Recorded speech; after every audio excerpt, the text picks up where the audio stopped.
Welcome to my channel, G-Dot family. Let's get back to it with these billionaire interviews. I'm loving the Middle Eastern billionaire vibe. Excuse me, not millionaire, billionaire. Or maybe have a couple millionaires on there. But today he's going to be interviewing women. Well, a woman. And honestly, I don't think he's interviewed too many women on the channel. And that's not, you know, I'm not saying he's not, you know what I'm trying to say. I'm just saying it's good to see a change and see what women have going on as well. Excuse me, ma'am. Ma'am, question for you. Is this your Rolls Royce? Yeah. And how did you get a Rolls Royce? How did you get rich? You see this hotel? Yeah. I own it. You own this hotel? Wait, sir. Hotel owning is definitely a hack. $300 million a month in processing volume. Are you serious? Yes. Oh my Jesus Christ. What did he just say? I gotta see his name. What? 300 mil a month? Holy smokes. I can see I lost all my hair to it. I'm private equity. I'll sacrifice my hair for 300 million a month. I'll sacrifice my hair. Okay, I'll sacrifice my mustache too. The last 4 years to get advice to the younger generation. Austin, Texas. We're building the largest data center in Hubbard, Texas. Are you serious? Yes. How much does it cost? The entire thing will be billion. Are you a billionaire? Data centers are definitely the future. I'm an economic advisor for one of the big firms. Out here in Abu Dhabi? Yes. What is the most amount of money that you've made in a single year? Last year, we sold more than $10 billion of real estate. You said 10 million? 10 billion. More than $10 billion. $10 billion. Yeah. So That's how old crazy. were you when you made your first billion? How did you know that I know who you are, man. How old were you? I was 39. We're about to go into That's good though. What's the I feel like best it's better. industry? See, personally, I feel like it's better to get your riches later in life than early in life. Not saying that you should try to strive to play the long game and be broke forever. I'm just saying if someone that's a billionaire when they're 39 probably knows way more what to do with it and has better wisdom and more critical thinking skills than someone that's a billionaire when they're like 25 or 24. I think they're just making better decisions with it. Should be looking to get into right now. If I were starting right now, which I am, I'm just starting a new business based on that, I would be going into the... You came out of the Rolls Royce, you own this hotel. Okay. A lot of people's dream. We're gonna skip forward a little bit right now because I definitely want to get into the interview. It's a very long intro, but it's a good intro because I like what's going on with it. But we're just gonna go ahead and skip into the first interview. We're on live, huh? Thank you. G-Wagon Brab is pulling right up now to the valet out here, man. You know we gotta get this one. Excuse me, ma'am. Ma'am, is this your G-Wagon? Yes. And how did you get a G-Wagon? My husband? Yeah? Yeah. What does your husband do? He's in investment banking. Awesome. Thank you for your time. That's I nice. appreciate that. Can't even really ask certain questions. Thank you, Can't bro. blame her. I appreciate that, man. Yeah, man. Hey, let me ask I've you. been following your content for 3 years, Hey, let me ask you, who is the richest person here? In this group right here, Hamdi, get on here. No, Come here, come here. Hey, real quick, come here, get over here. 1 minute for YouTube, bro. No, I can't get on. I appreciate your Let me ask you. content, though. No, I really do. What line of business are you in? You need to be interviewing her. Genuinely. You've been inspiring me for 3 years. Yeah. Sir, I don't blame them. Everybody doesn't want to put their business out there. how old were you when you became a millionaire? Sorry.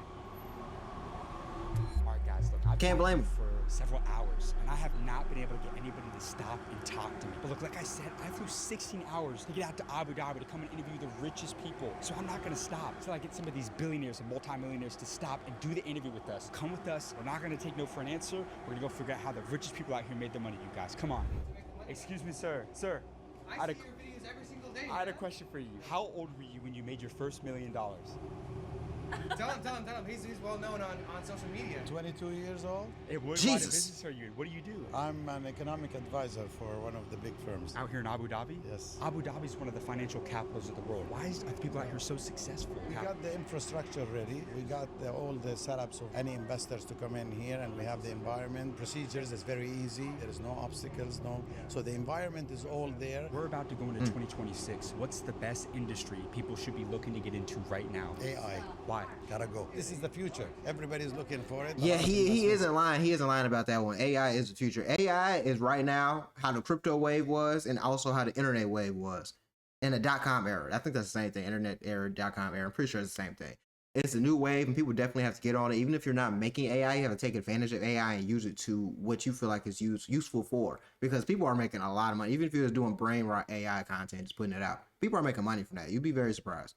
Happening in the US and here in Europe, so everybody's concentrating on this. This is the generation you will be handling. Our generation was done, finished. This is coming. Whether you guys like it or not, it's coming. So this is the future. This is the future generation, which is your age. It's gonna come, and you're gonna be depending on all of this in all your life. What is the most amount of money that you've made in a single year? I can't tell you. Give me an idea. It's a good number. More than 10 million?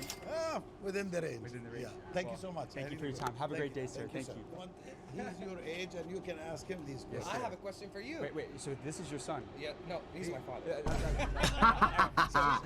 was nice, man. Good one, right? Son, That's right. Let's say me and you were to pass away tomorrow, and there's one lesson that you would instill in him to take with him for the rest of his life. What would that be? Commitment, repeating, and don't give up. The future is going to be there. One day it's going to work. Do you believe in God? Big believer. Of course. How important was faith for your success? Well, this is like 80% of it, because we in our culture and our region depend on God first, with God willing. Then the efforts and the commitment you do, that's what makes it all happen. God is the greatest. Yeah, thank you, I sir. love that, man. Are you willing to expand Yes, the work I'd love here? to. Yeah, Okay. yeah, Well, definitely. you spoke to the right guy because he's number 2 in the UAE. Wow. Literally, he's the right hand guy to the ruler of the country. All right, you guys. So you That's so crazy. Do you know how? I know they got some things going on in the UAE and Dubai that's not favorable. But do you know how crazy it is to be in a country where you're not worried about anything? He had no security around him, wasn't stressed, wasn't worried about anything happening to him. Like, that just sounds so. That's why a lot of people go out there, because if you're out here and you're doing certain things, you're in certain places, you got money. It's not really like that in the US. You can go on Rodeo Drive right now, been there, done that. You can go in Design District, Bal Harbor right now, been there, done that. You're going to see a lot of people with money, but you're also going to see a lot of people that don't have money. And in places like this, you're only seeing people that got money. can't make that interaction up right there. I go up to my guy, the father and son duo. The son plugged us for the channel, and I happen to find out that that guy that we just interviewed is like the number 2 in all of Abu Dhabi, meaning he's the right-hand man to the ruler out here in the UAE. This guy's probably overseeing, if I had to guess, $1 trillion. He's one of the biggest economic advisors in the region. He just gave us one of in the world. Man. And he said, you got to get on the AI game. This is coming from a guy who's a bit older than me, but he said the future's already here. Great interview. Let's keep this one rolling and go get the next one, you guys. Definitely. Excuse me, sir. I had a question for you.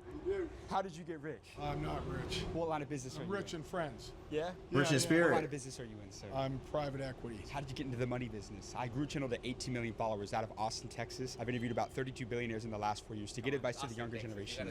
Austin, Texas. We're building the largest data center in Hubbard, Texas. Are you serious? Yes. AI. There's a lot of land in Texas. 7.2 gigawatt data center. How much does it cost? The entire thing will be 88 billion. Are you a billionaire? No comment. No comment. Talk to me about data centers. You're starting to hear that as kind of like a trending topic. Why? I'm starting to hear. It's been around for a bit now. But it's just more important now. Yeah. Why is that such a prominent thing in today's world? Because it's going to advance society, economies, make things more efficient for the benefit of the human race. Well, ultimately, also the AI just needs much more compute power. Technically speaking, that's why there is so much. Yeah. Right. What's a lesson about money It's that AI. people to know? It's AI. People are making so much money off the data center to just fuel the AI. So AI, that's the future. We'll make another video specifically on that very soon. Maybe that there is no free money. There is no free money. Wait, sir, real quick. Well, what do you mean by there is no free money? What do you mean by that? Money finds opportunity, And creates more value. Give me the best opportunity in today's world. A young 20-year-old wants to get into it. You're good. How old are you now? How old are you now? You're good. All right, you guys, so we get my guy. He out knows here how to in keep Abu a Dhabi. conversation He's in the going. Private equity business. And what did he say, man? He's about to build one of the largest data centers in the entire world out in my home state of Texas. You never know who you're going to run into out here in one of the financial capitals of the world, out here in Abu Dhabi, you guys. Come on. Excuse me, sir. Sir. One sec. I have very good things for you. I imagine. Sir, how old were you when you made your first billion? How did you know that I made I know who you are, man. How old were you?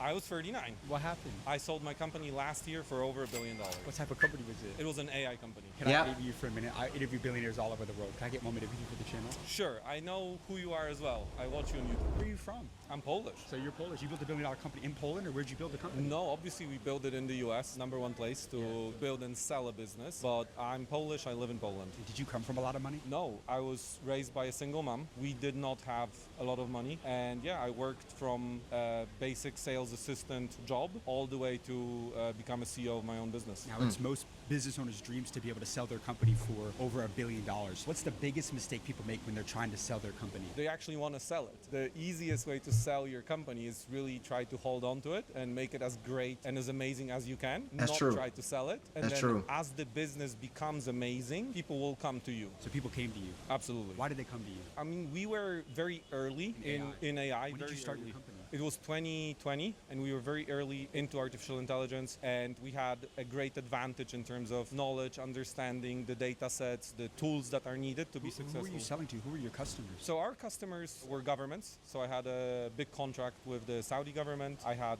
contracts with big enterprises who needed to adopt AI at scale. What was it like selling to the governments? It's the easiest thing in the world. What do you mean? It's an extremely complex process. You have to have It wasn't patience. actually easy. No, of course it's not. I wouldn't wish it for my worst enemy. You know, it's like eating glass and staring into the void every day. Elon Musk says entrepreneurship's like eating glass and staring into the abyss. That's It's right. true. That's You right. gotta chew It is cactus. true. Yes, you have to chew cactus, and working with governments is the ultimate cactus. How did you overcome that struggle though? Because it wasn't easy. You have to know the value of your service through and through. So you have to be extremely confident that nobody else in the world can provide the service that you're providing. This is true. Scale. I think, speed over scale and then scale. And if you manage to crack that in any client relationship, you're instantly a winner. Are you a good negotiator? I would hope so. I can walk out from a multi-million-dollar meeting. So you weren't afraid to walk away? No, that's exactly what we did, and I did it many times. Tell me a story when you walked away from a big deal. So we had a $30 million deal on the table. To buy the company? No, to just revenue, just pure revenue. 30 million, ready to sign, and the payment terms were 10% upfront. We needed 30, but we didn't need 30 just to be greedy. We needed 30 to deliver the most excellent product and service to the client. And because I knew that if I don't get 30% prepaid, $10 million prepaid, if I don't get that, the client will be not satisfied. So I was confident to say, I can't help you without these terms, so I'm happy to walk away from the deal rather than hurt my brand and hurt your outcome. Initially, the client did not like that, but ultimately, when you show that you really mean it, you walk away from the table. I think we didn't even make it to the gate. They called us back immediately. Now, what city? That is true. That is, see, a lot of people don't think about that side of business, but you definitely have to be willing to, in layman's term, let your nuts hang. You have to have the huevos, because if you don't do that, you're not going to be able to clear a lot of business deals, but also get the respect that you deserve, because that way he was able to walk away, because a lot of people would have folded. Sometimes business is just literally sitting there and being like, all right, I know my worth, you know your worth, you know my value. What are we really finna do right now? And sometimes you got to play the long game. You got to negotiate. Sometimes you got to honestly just know, all right, this is what I want to do. This is what I'm going to get. And this is the exact reason for that. And if they don't want to do it, sometimes, like he said, it's better to just not do business with that person instead of hurt your overall brand. Right now. We're in Abu Dhabi. How important is it for young entrepreneurs to get out of their hometown? You know, that's an amazing question. I Very spent important. the first 8 years of my career traveling extensively. I went to 56 countries. And what I've learned is that you can be successful anywhere in the world, but you do have to go there. So I had a business in Australia, in Singapore, in Poland, in the US. The thing that you learn through travel is that the opportunity is waiting for you, but for sure, it's not waiting for you in your bedroom or in your living room. For sure, there's no $100 million deal in your kitchen. Guys, you can't make $1 billion working from home, and you have to go out there. The more hands you shake, the more money you make. I believe that's very true. It becomes very clear that not everything is the same as it is around just your little bubble. I love that. How old are you now? 40. 40. If me and you died tomorrow and you had one more message to leave with the younger generation, what would that be? Go and create something. Write a poem, write a song, write a novel, write a piece of code, write a deck, build a website, but just bring something out of nothing. And that's definitely the value. Kurt Vonnegut. You got amazing advice, sir. Thank you. Definitely Thank value. you so much for your time, man. No I worries. appreciate you, man. I gotta ask you, I connect with all the billionaires I know. Sure. Can I get your contact? Absolutely. Guys, Abu Dhabi. That's nice. That was nice. That was very nice. That was very informative. I like that. Now I have to see the one. This is the one right here. This is the guy I've been looking for. 300 million a month. Got to see that one. $100 million a month in processing volume. Are you serious? Yes. How did you get into this business? I can see I lost all my hair to it. We used to be in the hedge fund space. Where are you from? I'm born and educated in the UK, did my degrees there. You can hear the English accent, but my father is Egyptian. And I've lived in Dubai for about 10 plus years now. You think everybody's built for entrepreneurship? Absolutely.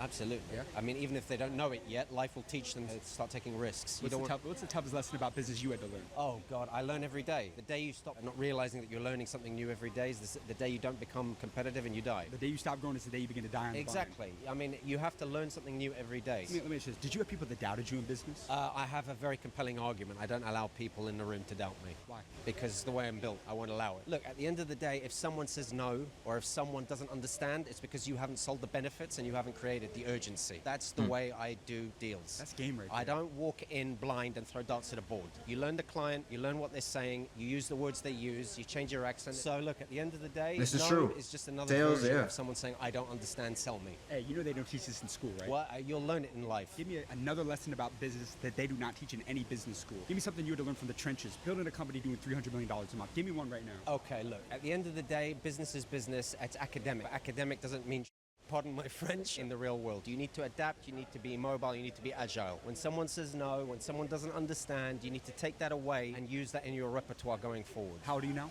I'm 43. If me and you died tomorrow and you had one more message to leave with the younger generation, what would that be? Buy crypto. Why? Because you'll make money. But you're 43. A lot of your generation says that crypto's not It here. doesn't matter. Everything is swings and roundabouts. Everything is cyclical. Things go up and down. People always buy in the good times, in the bull market, and they sell the moment they see panic. That's the wrong thing to do. You're supposed to buy when people are fearful and sell when they're greedy. Everyone does it in reverse, and they run around pulling all their hair out saying, I had a bad stock market experience, or I bought crypto at the wrong time. Yeah. At the end of the day, you need to know that markets dip. They're bull markets and bear markets, and markets rally. Buy when it's cheap, hold. It's only a negative if you realize and crystallize it on the balance sheet. You got amazing advice, my friend. God bless you. Thank you, brother. Thank Hey, you. I That was a great interview. That was a great interview right there. There's a string of great interviews, and honestly, I want to say this is the best video I've seen. This is like top tier, at least top 3 videos I've seen for School of Hard Knocks. I wanted to keep going to these Middle Eastern countries, and it's not that people in the U.S. or other countries don't have good game to give. It's just the fact that this is one of the hot spots where you're going to find millionaires and billionaires, and how many people are willing to talk to you because of how safe the environment is. If I walk up to someone in L.A., he might not be trying to have that conversation for that long just because it's L.A. But if I go up to someone in Abu Dhabi, they're willing to have a conversation because what are they scared of? So great interview. Definitely took a lot away from this interview, and I want to get into a new video with you guys. Videos are coming every day.